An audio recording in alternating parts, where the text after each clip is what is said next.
Kama mnavyofahamu, ugonjwa wa fistula ni wa uzazi, ni tatizo la kiafya linalosababishwa na uchungu pingamizi wakati wa kujifungua na kupelekea mama kutokwa na mkojo au kinyesi au vyote kwa pamoja kupitia sehemu isiyokuwa ya kawaida. Mama aliyepata changamoto ya fistula ya uzazi anaweza akapata athari mbalimbali, ikiwemo kutengwa na kupoteza heshima kwenye jamii. Na tumeona pale wakati tumekwenda kutembelea pale wodi ya kina mama ambao wamefanyia upasuaji wa fistula, wengine wametoa ushuhuda kwamba hadi waume zao wamewaacha. Na hii ni kutokana na changamoto hii ya ugonjwa huu. Lakini pia inaathiri pia ujasiri wake katika maeneo mbalimbali na kupoteza kabisa confidence au hali ya kutokuwa na amani maeneo ambayo yuko na wenzie. Lakini pia kutelekezwa na wenza, hata wanafamilia, kupata maambukizi mara kwa mara kwenye via vya uzazi, pamoja na matatizo ya kisaikolojia.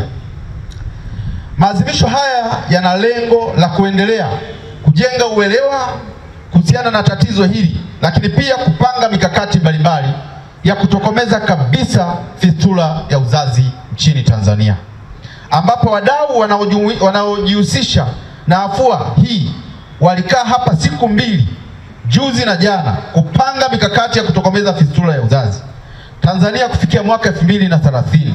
Kauli mbiu ya mwaka huu, afya ni haki ya kila mwanamke, tengeneza hatima yake pasipo na fistula. Hakika tuwapigie makofi mengi sana wadau waliojifungia kuja na mpango mkakati wa kutokomeza ugonjwa huu ifikapo mwaka 2030. Makofi mengi sana wadau wote wa maendeleo. Kauli mbiu hii inalenga kumpatia mwanamke haki ya kinga na tiba ya fistula na kuwa na mikakati ya kutokomeza. Maadhimisho haya yanafanyika ikiwa imebaki miaka 5 kabla ya mwaka 2030, ambapo Umoja wa Mataifa unaazimia kuwa mwisho wa kuwepo kwa mgonjwa wa fistula ni mwaka 2030. Ndugu wananchi, kwa mujibu wa Shirika la Afya Duniani, kila mwaka wanawake zaidi ya 50,000 mpaka 100,000 hupata fistula duniani. Kwa Tanzania, takwimu zinaonyesha kati ya wanawake 2,500 mpaka 3,000 ni wagonjwa wapya wa fistula, na kati ya hao 1,500 ndio wanaobahatika kupatiwa matibabu. Hivyo basi, bado kuna changamoto ya wanawake waliopata matatizo ya fistula ambao wako kwenye jamii na wanakosa matibabu kwa sababu mbalimbali kama vile kutokuwa na uwazi na kunyanyapaliwa na kuona aibu kwenda kutoa taarifa hospitali. Nitoe rai kwa wananchi wenye changamoto hii, ni vyema wakamuona daktari, wakaja hospitali ya rufaa ya kanda na hospitali zingine ambazo zinatoa huduma hii ya kuweza kutibiwa ili waweze kupata huduma hii. Na hii huduma Mheshimiwa Rais wetu Dr. Samia Suluhu Hassan amejizatiti kikamilifu kuhakikisha kwamba anashirikiana na wadau mbalimbali wa maendeleo kutokomeza kabisa ugonjwa huu kwa gharama ya bure kabisa. Hivyo tumpigie makofi mengi sana Mheshimiwa Rais Dr. Samia na wadau wa maendeleo. Mwenye afya njema, niwaambieni tu kwamba ujauzito ni jambo la heshima sana na mtoto ni tunu. Mama anapokuwa na mjamzito, matarajio yake ni shauku ni kujifungua mtoto akiwa salama, mwenye afya njema, na yeye pia akibaki salama kwa tayari ya kazi ya ulezi. Tatizo lolote wakati wa kujifungua, ikiwa ni pamoja na fistula, inamletea majonzi makubwa sana na hata msongo wa mawazo na kushindwa kutimiza majukumu yake. Kama taifa lazima tuwe na mikakati ya pamoja kuona kwamba afya ni haki ya kila mwanamke na tutengeneze hatima yake pasipo na fistula. Ndugu wananchi, mbali na kilele cha maadhimisho haya ya fistula, ninayo habari njema kwamba serikali ya awamu ya 6 inayoongozwa na Dr. Samia Suluhu Hassan kupitia hospitali ya rufaa ya kanda Mbeya imeanza kutoa huduma na matibabu ya fistula bila malipo ya aina yoyote. Tuwapigie makofi mengi sana viongozi hawa kwa kujitoa hapa kwa niaba ya Mheshimiwa Rais. Hivyo nitoe rai kwa wananchi wenye matatizo haya wajitokeze kwa wingi kwa ajili ya kupata huduma hii bure, na asijitokeze mtu yoyote akaanza kusema kwamba matibabu haya unatakiwa kutoa pesa ya aina yoyote. Vyombo vyetu vya ulinzi na usalama viko imara, vitashughulika nao. Serikali kupitia Wizara ya Afya, kupitia Mheshimiwa Waziri wetu Mheshimiwa Jenista Joakim Mhagama, kwa kushirikiana na wadau wa maendeleo na Katibu Mkuu, imeendelea kusimamia huduma bora za afya ya mama na mtoto kwa maelekezo ya Mheshimiwa Rais, ikiwemo kuboresha huduma za upasuaji wa dharura, ufuatiliaji wa kina mama wajawazito yani ANC, na utoaji wa elimu kwa jamii kuhusu uzazi salama.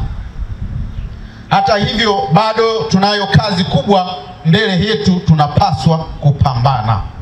Sasa basi, tunapaswa kupanua wigo wa huduma za matibabu ya fistula vijijini, ambako ndiko wananchi wengi wamejificha na hawataki kujionyesha kwa sababu ya aibu. Niwaombe wananchi wa Mbeya na Watanzania kwa ujumla, tujitokeze kwa sababu mficha maradhi kifo humumbua. Kutoa elimu kwa jamii ili wanawake wajue haki zao za kiafya na kutafuta huduma mapema. Lakini tatu, kuondoa unyanyapaa kwa waathirika wa fistula na kuwatambua kama mashujaa waliopona na si kutengwa na wenza wao. Kuwajengea uwezo kutoa huduma za uweza, kuwaibua, kuwapa rufaa na kutoa matibabu na huduma zinazozingatia utu, heshima na staha na kusiri. Niombe sana wahudumu wa afya, ninajua mna weledi wa hali ya juu na mmefundishwa vizuri. Niwaombe tuwe na siri kwa wagonjwa wetu ambao wana changamoto kama hii, na ninaamini kwa namna ambavyo mpaka leo hii tangu mwaka huu uanze, zaidi ya wagonjwa 30 ndani ya mkoa wa Mbeya wamehudumiwa wenye changamoto hii ya fistula, na madaktari wamewahudumia vizuri sana.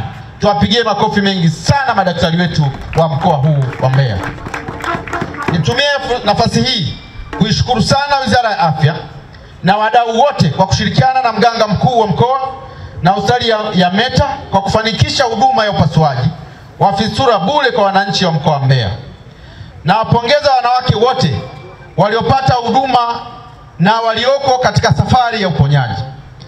Hakika tuwatie moyo, watakuwa na afya njema, watarudi, watakuwa na maisha yao kama kawaida na wataendelea na wenza wao.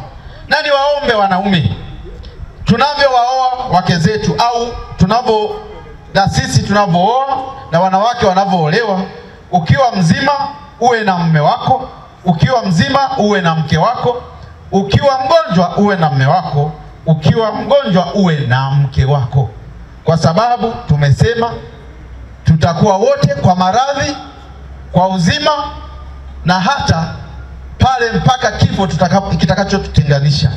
Sasa hapa tusikimbie majukumu, tuwatie moyo wale wenye changamoto ili tuweze kuendelea kuishi nao vizuri. Niseme kwamba tuendelee kushirikiana sote katika jamii, serikali na wadau katika kuhakikisha kila mama anajifungua salama bila changamoto yoyote. Fistula inazuilika, fistula inatibika. Fistula inapaswa kuwa historia nchini Tanzania. Baada ya kusema hayo, na wasalimu kwa jina la Jamhuri ya Muungano wa Tanzania. Kazi na utu, tunasonga mbele. Asanteni sana kwa kunisikiliza. Mungu awabariki sana.